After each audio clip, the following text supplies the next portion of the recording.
Hey, remember these things? The Bulletin that you used to get every Sunday morning? Well, I've been printing these things for 13 years.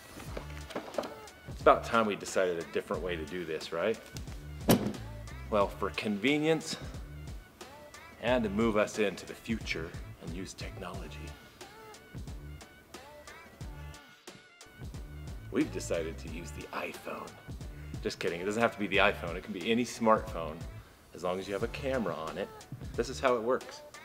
Just open your camera, scan it over the QR codes located throughout the auditorium. It's going to bring up the website, you just tap it, you're there.